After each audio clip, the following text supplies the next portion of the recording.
बिस्मिल्लाहिर्रहमानिर्रहीम। आज के प्रोग्राम के साथ मैं हूं नसरुल्लाह मलिक। नाज़रीन, पाकिस्तान और अफ़गानिस्तान ने जंग बंदी का मुआहदा कर लिया और ये भी यकीन दहानी करा दी गई कि अफ़गानिस्तान की सरजमीन पाकिस्तान के ख़िलाफ़ इस्तेमाल नहीं होगी। इस जंग बंदी में सालसी का किरदार अदा किया कतर ने और तुर्किया ने। दोहा में होने वाले मुज़ाकरात में दोनों मुल्कों के वज़राए दिफा ने शिरकत की, जिसमें इस बात को यकीनी बनाने की कोशिश की गई कि अफ़गानिस्तान से दायरअंदाज़ी पाकिस्तान की तरफ नहीं होनी चाहिए। 25 अक्टूबर को इस्तांबुल में दोबारा इजलास होगा। दोनों मुल्कों के वफूद शिरकत करेंगे और इसके हवाले से मज़ीद जो चीज़ें हैं वो तय पाएंगी। एक मैकेनिज़्म तैयार किया जाएगा जिसके नतीजे में मॉनिटरिंग भी होगी और दोनों मुल्कों के दरमियान जो दहशतगर्दी के वाक़यात हैं उसको रोकने के लिए लाएअमल तरतीब दिया जाएगा। पाकिस्तान को हमेशा से ये गिला शिकवा रहा है कि अफ़गानिस्तान की सरजमीन पाकिस्तान के ख़िलाफ़ इस्तेमाल होती रही है। पाकिस्तान ने बारहा अपने इस कंसर्न से अफ़गानिस्तान की हुकूमत को आगाह भी किया, लेकिन कई बार वादों के बावजूद अफ़गानिस्तान से दस्ते तश्कील दिए जाते हैं जो पाकिस्तान में दहशतगर्दी के वाक़यात में मुलव्वस हैं। और बिलाखिर पाकिस्तान ने जब पाकिस्तान की पोस्टों पर, पाकिस्तान के इलाकों पर फायरिंग की गई तो उसका ऐसा भरपूर जवाब दिया कि अफ़गानिस्तान और अफ़गान तालिबान हुकूमत पाकिस्तान से सीज़ फायर करने के लिए मिन्नत समाजत पर उतर आई। फिर मुज़ाकरात हुए और मुज़ाकरात में अब ये बात तय की गई है कि आइंदा से अफ़गानिस्तान की सरजमीन पाकिस्तान के ख़िलाफ़ इस्तेमाल नहीं होगी।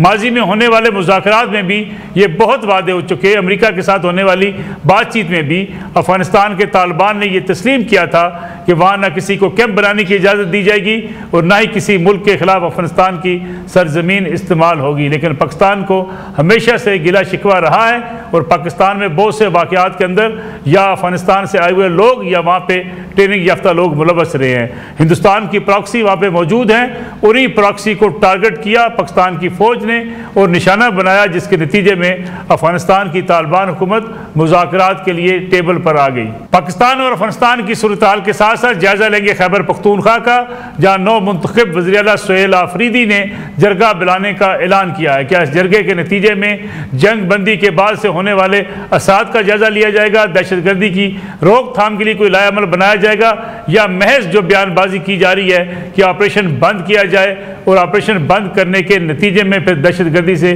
कैसे निपटा जाएगा, इसमें भी बात करेंगे। प्रोग्राम के पहले सेगमेंट में हमारे साथ मौजूद हैं सीनियर सियासतदान जनाब फयाज हुसैन चौहान साहब, साबिक सूबाई वज़ीर हैं। फयाज हुसैन चौहान साहब, बहुत शुक्रिया प्रोग्राम में वक्त देने के लिए। चौहान साहब, कैसा देखते हैं आप अफ़गान तालिबान हुकूमत और पाकिस्तान के माबैन जो एक मुआहदा हो गया, इस मुआहदे को अमली शक्ल देने में कोई रुकावटें तो नहीं आएंगी?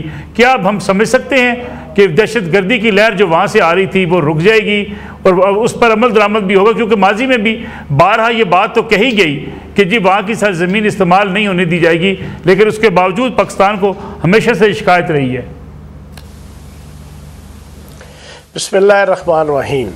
देखिए, बात यह है कि अफ़गान तालिबानों ने और अफ़गान तालिबान हुकूमत ने पाकिस्तान को अंडर एस्टिमेट कर लिया था और उसको अंडर एस्टिमेट करवाने के लिए इंडियन रॉ और इंडियन इस्टेब्लिशमेंट और इंडियन हुकूमत ने एक वाइटल रोल प्ले किया। उनकी गलतफहमी थी अफ़गान तालिबानों की कि वो पाकिस्तान को मिलाइन कर लेंगे, पाकिस्तान को प्रेशर में ले आएंगे और पाकिस्तान को कोई नुकसान पहुँचा देंगे। दूसरी बुनियादी चीज़ नसरुल्लाह साहब ये है कि वो बुनियादी तौर पर वो डॉलर के पुजारी हैं। ये अफ़गानों की तारीख़ है। आपने भी बड़े करीब से अफ़गान जिहाद को देखा हुआ है, हमने भी अपने पूरी पॉलिटिक्स के अंदर इन अफ़गान जिहाद को कह लो या रशिया के ख़िलाफ़ जंग कह लो या अमेरिका के ख़िलाफ़ जंग कह लो, इन सारों को हमने बड़े क्लोजली ऑब्ज़र्व किया हुआ है। डॉलर्स के लिए आप अफ़गानिस्तान की लीडरशिप से जो मर्ज़ी करवा लें। अब इनके हालात थोड़े से डिस्टर्ब थे, दुनिया ने इनको तस्लीम नहीं किया था, फाइनेंशियली ये डिस्टर्ब थे। इनको इंडियन हुकूमत ने और इंडियन रॉ ने इन्होंने लाखों डॉलर्स इनके ऊपर बरसात की। इन्होंने कहा चलो यार डॉलर्स आ रहे हैं तो पुराना एक पेशा भी जारी रहेगा जो इनका सदियों से लड़ाई झगड़े का, दंगा फसाद का, गुरीला वार का और हर वक्त लड़ाई झगड़े का है। उन्होंने कहा चलो यार ये वॉर इंडस्ट्री भी कायम दायम रहेगी, शौक और मशगला भी कायम रहेगा और लाखों डॉलर भी आ जाएंगे। और फिर इन्होंने मुसलसल पिछले 4 सालों में 15 अगस्त 2021 से लेकर अब तक जितनी तबाही और बर्बादी करनी थी असूल की, इखलाक की, इंटरनेशनल एथिक्स की, वैल्यूज़ की, उन सब को तबाह बर्बाद करते हुए पाकिस्तान में मुसलसल दरअंदाजी की। और फिर जो TTP थी, ऊपर से ये कहते थे हमारा ताल्लुक़ नहीं है, वो टीटीपी का सरबराह और पूरी लीडरशिप जनाब काबुल के अंदर जनाब वीवीआईपी जिंदगी एंजॉय कर रही होती थी। तो फिर जब पाकिस्तान ने इनके साथ निगोशिएशन की, पाकिस्तान का वजीर खारजा 2 दफ़ा गया इनके पास, पाकिस्तान का वजीर दफा गया, पाकिस्तान के सफ़ीर गए वहाँ पे, पाकिस्तान ने कतर, चाइना और टर्की की मौजूदगी में पिछले 4 सालों में कई दफ़ा इनसे डायलॉग किया, लेकिन इनको समझ और अकल नहीं आई। अब जब आई तो वो इस तरह आई कि जब यहाँ से पाकिस्तान की फ़ज़ाइया, पाकिस्तान की आर्मी ने अपना दुश्मन डिक्लेयर करके जब इनकी ठुकाई की, जब इनको लित्तर और छित्तर मारे, तो इनको समझ आ गई कि भाईजान ये हालात बड़े गड़बड़ है।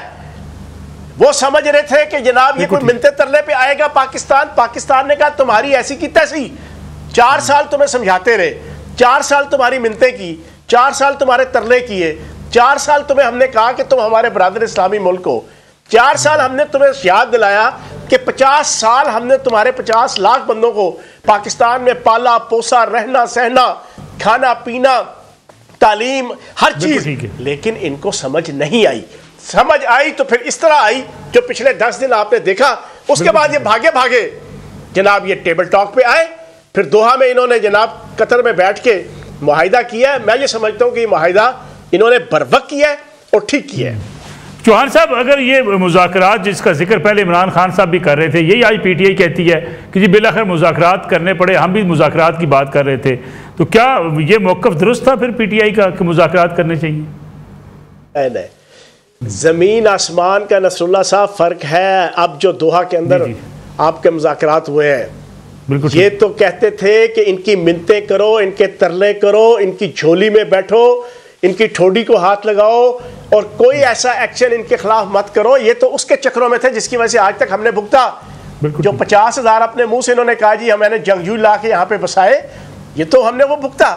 अब अगर देखें, 2 चीज़ें अपने ज़हन में रख लें, आपके प्रोग्राम के ज़रिए से पाकिस्तान के अवाम भी, तालिबान के इस वक्त 2 ग्रुप हैं, एक आपका कंधारी ग्रुप है, एक हक्कानी ग्रुप है।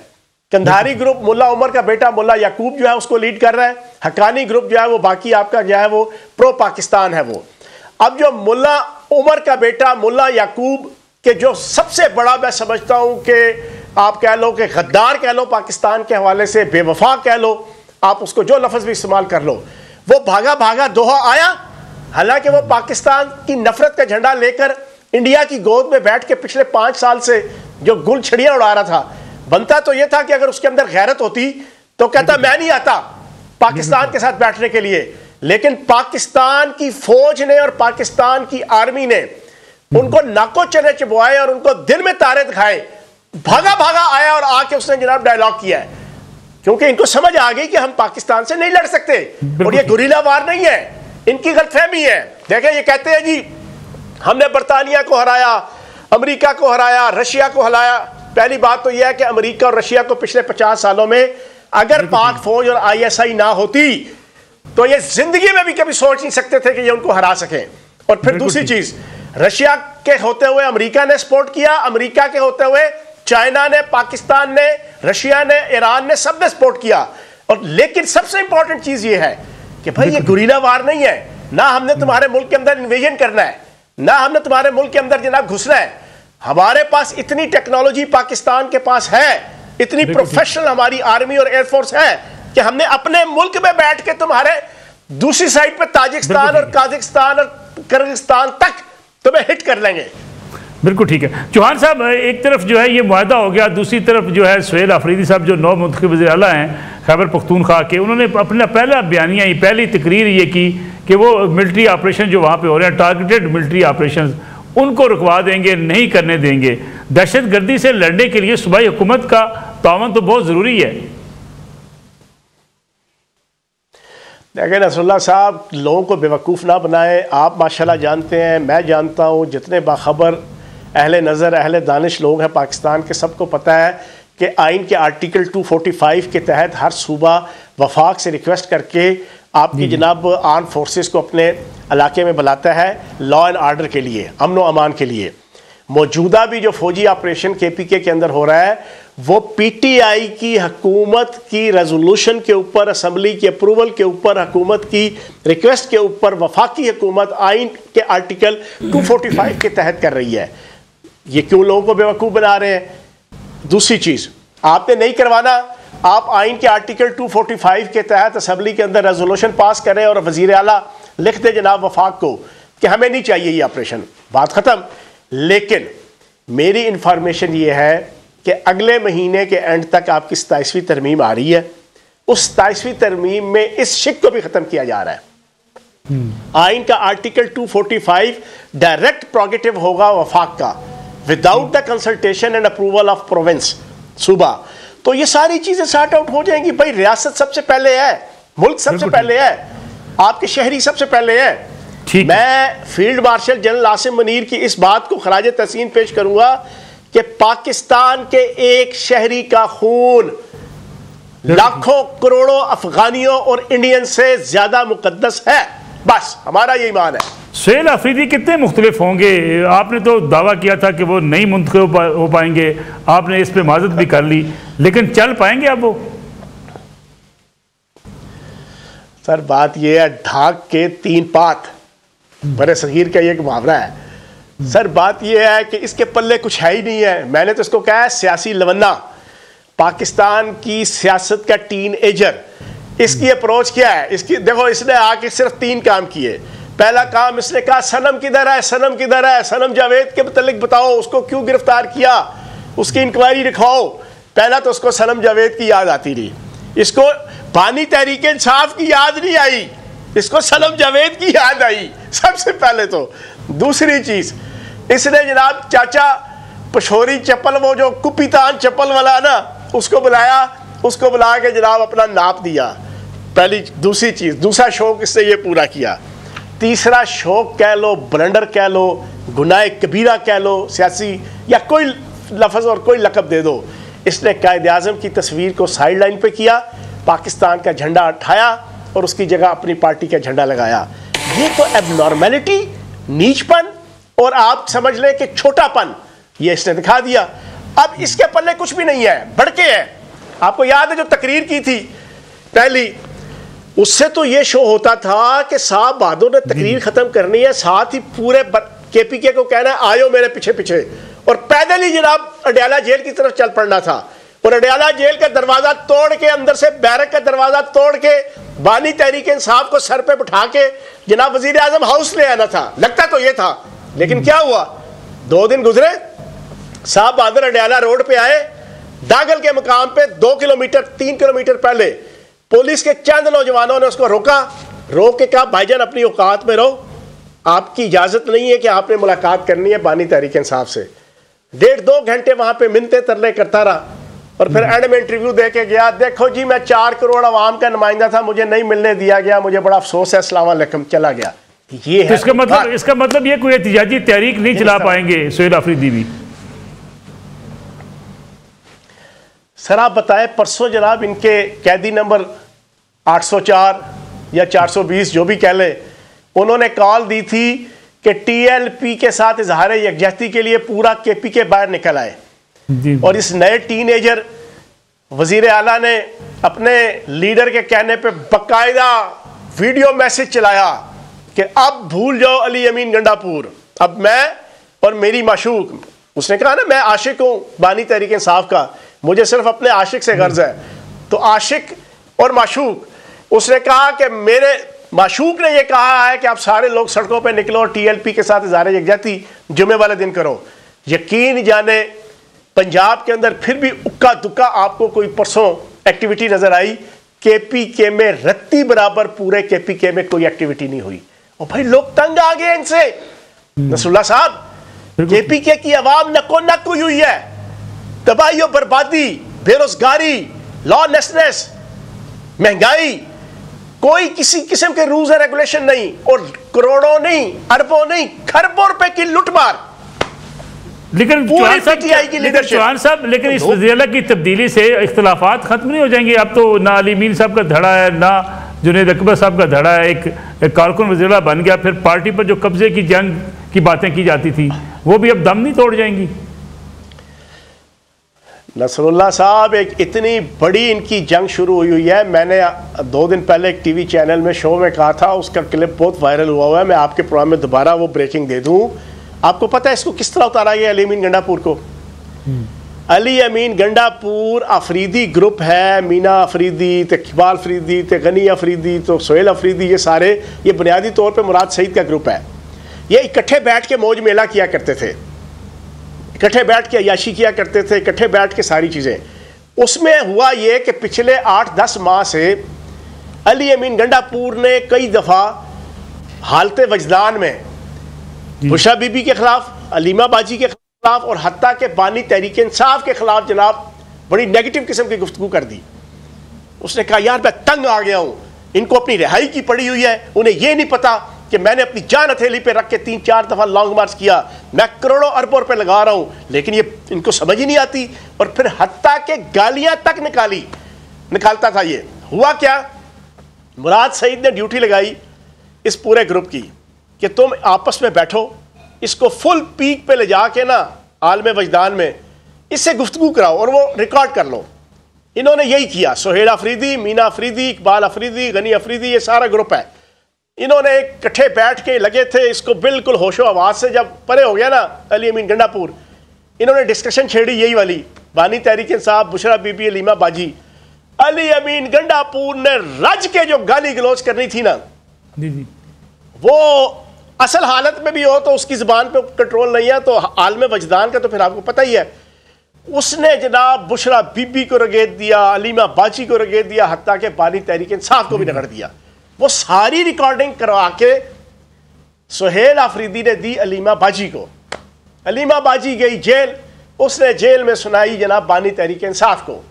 बानी तहरीक इंसाफ ने 24 घंटों के अंदर जनाब सोहेल अफरीदी का ऐलान और अली अमीन गंडापुर फारिग। तो जिस अली अमीन गंडापुर को इस तरीके से फारिग किया गया, तो आपका क्या ख्याल है, उसका ग्रुप नहीं है इस 90 बंदों में? अब ये आपस में मजीद लड़ेंगे।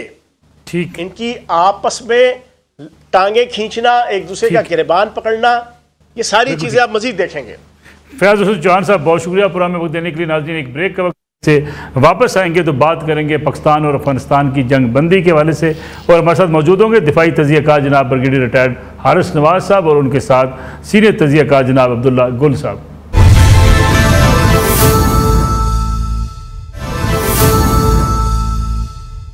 प्रोग्राम में एक बार फिर खुशामदीद। हमारे साथ मौजूद है दिफाई तजियाकार जनाब ब्रिगेडियर रिटायर्ड हारिस नवाज साहब, साबिक निगरान वज़ीर दाखिला हुकूमत सिंध। उनके साथ तशरीफ़ रखते हैं सीनियर तजियाकार और चेयरमैन नौजवानान तारीख पाकिस्तान जनाब अब्दुल्ला गुल साहब।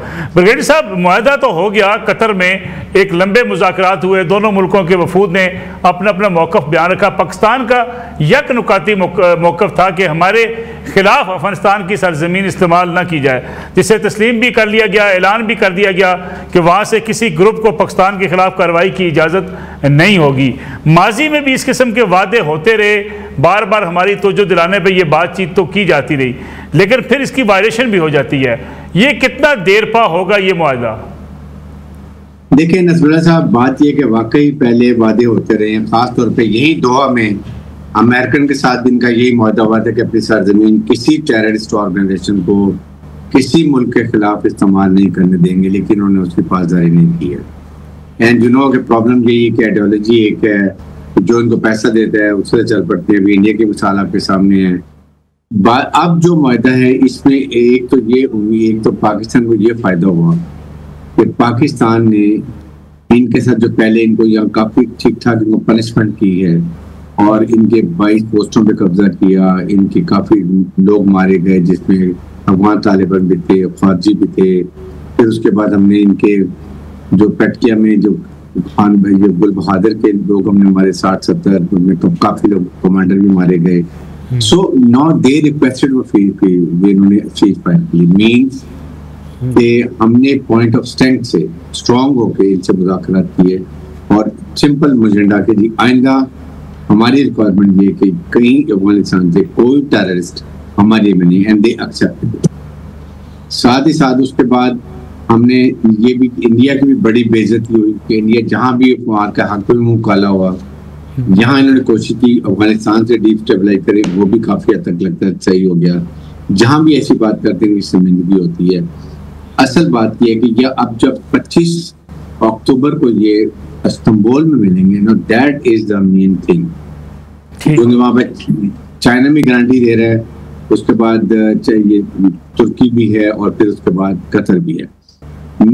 सबदे में जो अब जो बनना चाहिए ना, उसमें 2-3 चीजें बड़ी अहम है जो मैं ऑनेस्टली पाकिस्तानी फील करता हूँ। जी जी, अगर ये इसको कंट्रोल नहीं कर सकते तो ये उसमें लिखा जाना चाहिए।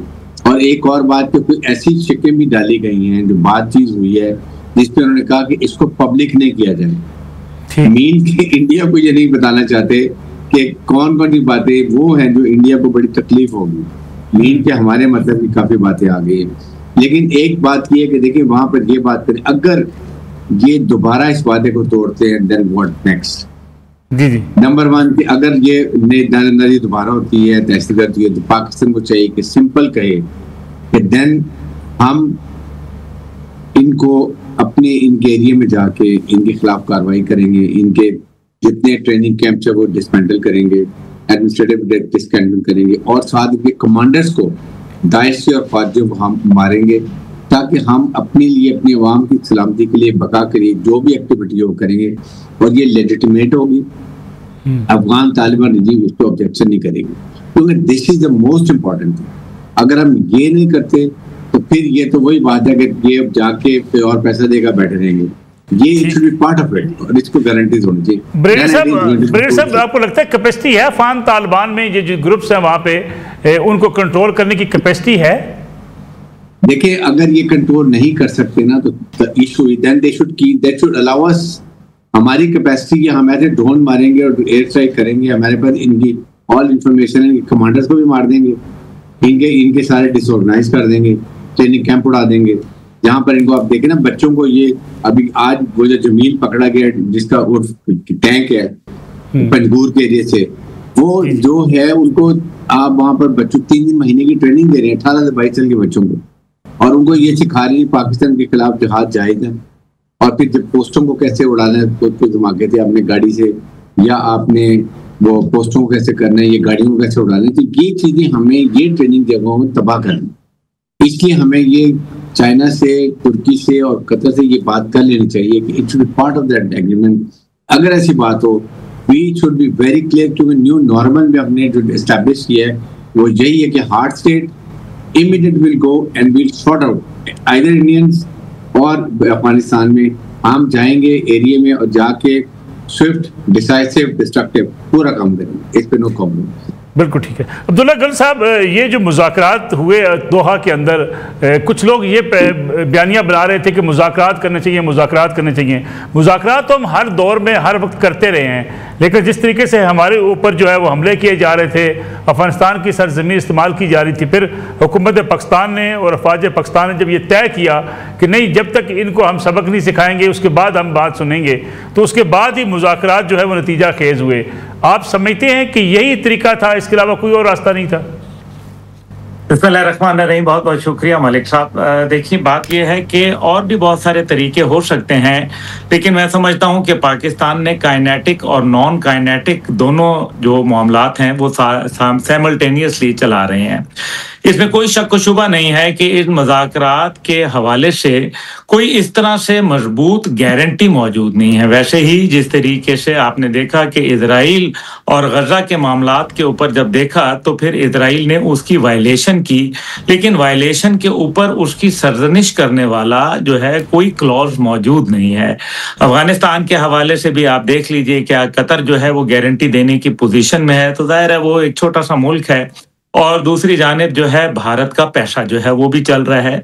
और फिर सबसे बड़ी बात यह है कि इसमें एक पहलू ये भी है कि अगर यहाँ 25 तारीख तक या उसके बाद जो हालात नॉर्मल रहते हैं तो फिर तो ये बात साबित हो जाएगी कि अफगान तालिबान जो हैं उनके ये इख्तियार में था कि वो दहशत गर्दी को पाकिस्तान में पनपने से रोकते और रोक सकते हैं। लेकिन अगर ऐसा जो है वो हो जाता है तो जाहिर है उन पर भी बहुत बड़ी आवाज़ उठेगी कि जनाब ये तो आप, इसका मतलब है आपकी सरपरस्ती, आपके ज़ेरे साया ये सब कुछ चल रहा था। तो फिर जो मामलात हैं वो एक और नहज पे। फिर ये एक और बड़ा पहलू है कि इनके अंदर भी ग्रुप बंदी है, और जो मुझे तो मालूम है कि शूरा के अंदर जो बेशतर मेंबर हैं, यानी कि 1/3 शूरा जो है वो इस टाइम पे पाकिस्तान के हवाले से अच्छे जज्बात नहीं रखती। आप देख लीजिए कि मुल्ला याकूब, जिनके अभी ये टॉक्स हुई, मुल्ला याकूब खुद भी जो है वो पाकिस्तान पाकिस्तान के हवाले से बड़ा ही मनफी रवैया रखता है। जो इस टाइम पे हकानी ग्रुप है, क्योंकि कंधार और जो इस टाइम पे जो दूसरे ग्रुप हैं उनके आपस के अंदर भी नजरियाती इख्तलाफ मौजूद हैं। और फिर आपने ये भी देखा कि किस तरीके से जो है उन पे ये भी इल्ज़ाम लगा सिराज हक्कानी के ऊपर कि उन्होंने काबुल के अंदर जो सारी जो लोकेशंस थी उनको उन्होंने जो है वो पाकिस्तान के हवाले से उसके अंदर उन चीज़ों को तश्तबाम किया। तो ये वो तमाम बातें हैं जिसके नज़र में मैं ये देखता हूँ कि ये मामलात इतने आसान नहीं है। और फिर सबसे बड़ी बात यह है कि इसमें स्पॉइलर एलिमेंट्स मौजूद हैं जो इसको ख़राब करना चाहते हैं। जैसे कि भारत पैसा दे रहा है और जो अफगान नेशनल आर्मी और उनकी बदनामे ज़माना इंटेलिजेंस एजेंसी NDS के जो पुराने रोग एलिमेंट्स हैं वो पैसे भारत के साथ जो है वो पकड़ चुके हैं। तो वो एलिमेंट्स जब कोई वाकया या वारदात करेंगे तो जाहिर है पीस टॉक्स जो हैं वो उसके अंदर रखना आएगा। और जाहिर है पाकिस्तान कन्वेंशनल डोमेन के अंदर तो उनको इतनी मार मारेगा कि उनको तबीयत साफ हो जाएगी। लेकिन ये भी बात दुरुस्त है, ब्रिगेडियर साहब, हारिस साहब इसको जानते हैं कि चाहे वो सोवियत यूनियन था, जब सोवियत यूनियन ने ताकत की बुनियाद के ऊपर जब ऑपरेशन भी जारी रखे तो ये अफगान जो थे वो उनके साथ जो है टेबल पे आके मुज़ाकरात करने के लिए रजामंद हुए। लेकिन उसके बाद जो है वो मुज़ाकरात और लड़ाई दोनों जारी रही। फिर हमने अमेरिका के हवाले से देखा कि मुज़ाकरात भी जारी थे, तिजारत भी हो रही थी और फिर लड़ाई भी हो रही थी। तो पाकिस्तान ने एक दफ़ा उनको अच्छी तरीके से एक सबक सिखाया है जिसकी बुनियाद के ऊपर वो टेबल पे आके बैठने के लिए तैयार हुए हैं। लेकिन याद रखिए कि अफगान जो है वो बहुत ट्रेचरस हैं, वो धोखा देने के मास्टर हैं। उन्होंने इसको PhD किया हुआ है। मैं इसी पे वापस आता हूँ, आपकी तरफ से वापस आता हूं। यहां पर हम एक ब्रेक का वक्त हुआ, वापस आते हैं इस कमर्शियल ब्रेक के बाद। पूरा में एक बार फिर खुशामदीद। ब्रिगेडियर साहब, जो अब्दुल्ला साहब कह रहे हैं खदशात, ये खदशात अपनी जगह पर मौजूद रहेंगे और इन खदशात को ओवरकम करने के लिए पाकिस्तान की स्ट्रेटजी क्या होनी चाहिए? देखिए, बेसिकली पाकिस्तान को पहले तो ये जो एग्रीमेंट होता है इसको गारंटी लें और बात करें जो हमने बात की पहले। सेकंड, मेरे ख्याल मुझे ये लगता है कि ये जो अफगान तालिबान रजीम है ये इलेजिटिमेट है, इलीगल है, क्योंकि इन्होंने जब से उसके बाद इलेक्शन करवाए हैं जबरदस्ती बैठे हुए हैं। पश्तून्स जो हुकूमत है जो कि 40% करीब है, बाकी हज़ारा ताजिक उस पर इनको तो उन्होंने कोई रिप्रेजेंटेशन नहीं दी हुई है। That mean it is not political inclusive government और एथनिक बैलेंस भी नहीं है। और ये जो ग्रुपिंग अभी बात कर रहे थे अब्दुल्ला गुल, ये बिल्कुल ठीक बात है। मुझे लगता है ये सारे मिलके अल्टीमेटली इस हुकूमत को चेंज करेंगे। या तो वहाँ पर इलेक्शन की बात होगी और फिर अपने अफगानी अवाम जिसको भी लाना चाहते हैं, पाकिस्तान को नो कंसर्न, जिसको लाना चाहते हैं वो ले करें, लेकिन वो लेजिटिमेट हो और वो आके अवाम को प्रॉपर तरीके से पूरे अफगानिस्तान पे इनका कंट्रोल हो। सेकंड, देखें जो हम बात करते हैं कि इनका कंट्रोल नहीं, इनका पूरा कंट्रोल है सदर्न साइड पे, जहां पर ये काबुल के अराउंड ये पश्तून की हुकूमत है, यहाँ पर टोटल इनका होल्ड है और यहाँ पर ये बिल्कुल कंट्रोल कर सकते हैं फारजियों को भी और उसके बाद हिंदुस्तान को भी। लेकिन क्योंकि ये 63 इनकी अंडरस्टैंडिंग है, ये 40,000 जो डॉलर्स हैं आई थिंक पर मंथ या पर वीक ये उनको देते हैं ये इसको फारजियों को। इसी तरह अमेरिका जो आपके सामने $40 मिलियन पर वीक इनको दे रहा है 9 बिलियन डॉलर के रिजर्व में से। चाइना अलहदा दे रहा है, फिर ये इंडिया से पैसे ले रहे हैं। सो ये they lost their mental balance क्योंकि इनको पैसा बहुत मिल रहा है। इनका इलाज यही था जो पाकिस्तान ने किया, जैसे शटर हुई और फिर इनको मजबूरन चीज फायर करके वहां जाना पड़ा है। अब वहां पर हमने चाइना से, क्योंकि चाइना मेन स्टेक होल्डर और साथ ईरान, चाइना, ईरान, पाकिस्तान और अफगानिस्तान, ये बेसिकली स्टेक होल्डर हैं इसके अंदर। अगर ये चार ममालिक बैठ के मसले को हल करें तो ये डूएबल है। हमने ईरान को कभी इंक्लूड नहीं किया। ईरान का नॉर्दर्न कमांड में पूरा जो है वहां पर उनका होल्ड है, तो अगर उनको भी हम शामिल करें और फिर ये मसले को हल करेंगे तो ये मसला डूएबल है। देखें, Afghanistan has to be peaceful. नहीं होगा, ना कनेक्टिविटी होगी हमारी बलूचिस्तान से, ना सीपैक बनेगा, ना गवादरपुर ऑपरेशनलाइज होगा, ना हम इकोनॉमिक तरक्की करेंगे, ना काशगर से China can go their stuff लेके गवादर जा सकते हैं। अब्दुल्ला गल साहब, ये मॉनिटरिंग जो बॉर्डर्स की है दोनों मुल्कों की जिम्मेदारी होगी। मॉनिटरिंग एक डिफ़िकल्ट सब्जेक्ट है क्योंकि हमने वहाँ बाढ़ भी लगाई, बाढ़ लगा के हमने रोकने की कोशिश की, लेकिन उसके बावजूद ना उस बाढ़ को ये तस्लीम करते थे बल्कि वहाँ से फिर उसके बावजूद दरअंदाजी होती रही है। मॉनिटरिंग दोनों मुल्कों के जो लोग बॉर्डर फोर्सेज हैं वो कर पाएंगी?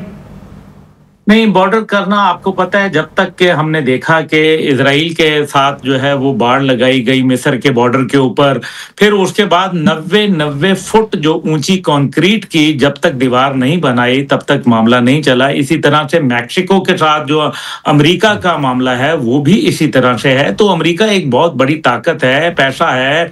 अब आप देखें ना कि इस टाइम पे पाकिस्तान अफवाज जो है मशरकी और मगरबी बॉर्डर दोनों के ऊपर इंगेज्ड है। अगर वो अपनी सरहद को मशरकी सरहद से जो है वो कुछ फौज उठाती है तो मगरबी सरहद पे जाएगी। इस टाइम पे तकरीबन 2,02,000 फौज जो है वो हमारी मगरबी सरहद के ऊपर जो है वो तैनात है, जो तकरीबन 2642 किलोमीटर जो है वो तवील है। अब हमें जो है वो इसके दरमियान में कुछ मेरे ख्याल में मामलात को सीरियस निगाह से देखना पड़ेगा। अमेरिका से भी ये कहना पड़ेगा कि वो जब दोहा मुज़ाकरात के नतीजे में इनखला हुआ था तो वो अपना असला अब वापस लेके जाए, जिसका खुद जो है वो इजहार डोनाल्ड ट्रंप साहब कर चुके हैं। दूसरी जानिब जो है बतौर गारंटर अमेरिका और उसके जितने भी एक वहाँ एलाइड फोर्सेस मौजूद थी, उनको चाहिए कि पाकिस्तान को दिफाई, स्ट्रेटेजिक और मुआशी तौर के ऊपर जो है वो मुआवनत जो है वो फराहम करें। क्योंकि अगर आप ये माली मुआवनत वगैरह हमें फराहम नहीं करेंगे तो इतनी बड़ी ये जो दहशत गर्दों की एक फौज, जफर मौज वहाँ मौजूद है, जिसकी यूनाइटेड नेशन की जो 4 रिपोर्ट्स मौजूद हैं उसके अंदर 24 दहशतगर्द तंजीम जो है वो, और वो इसमें बड़ा वादे कहा गया कि ये अफगान तालिबान हुकूमत के जेरे शाया पनप रही हैं।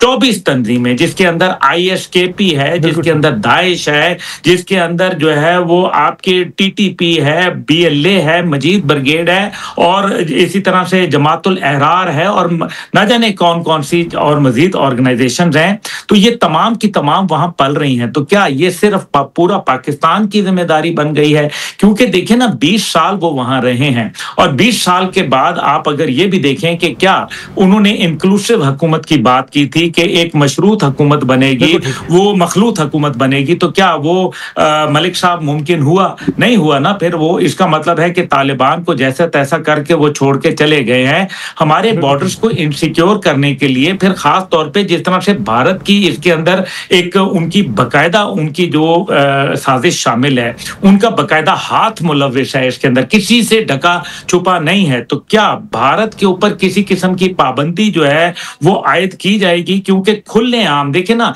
2 बातें तो बड़ी वाज़ेह हैं, मजीद ब्रिगेड को और BLA को बकायदा दहशतगर्द तंजीम आलमी जो अमेरिका है उसने करार दिया है। तो अगर ऐसे लोगों की जो सियासी सतह के ऊपर, माली सतह के ऊपर और सोशल मीडिया की सतह पर जो उनकी हमायत करेंगे, क्या उनके खिलाफ कोई कार्रवाई नहीं होनी चाहिए? तो जनरल बख्शी और इसी तरीके से गौरव आर्या और जो अर्नब गोस्वामी और दीगर इस किस्म के जो मेरे ख्याल में फितना लोग हैं, उनके खिलाफ कार्रवाई क्यों नहीं अमल में लाई जा रही? तो पाकिस्तान अकेला ये एक मुश्किल टास्क है, लेकिन अल्हम्दुलिल्लाह पूरी दुनिया जो मर्जी कर ले, पाकिस्तान ने कामयाब होना ही होना है। बिल्कुल ठीक है। अब्दुल्ला गुल साहब, ब्रिगेडियर हारिस नवाज साहब, दोनों मेहमानों को बहुत शुक्रिया। नाज़रीन, आज का प्रोग्राम था। इंशाल्लाह अगले जुमे रात 10:02 पर आपकी खिदमत में दोबारा हाजिर होंगे। इजाज़त दीजिए। अल्लाह हाफ़िज़।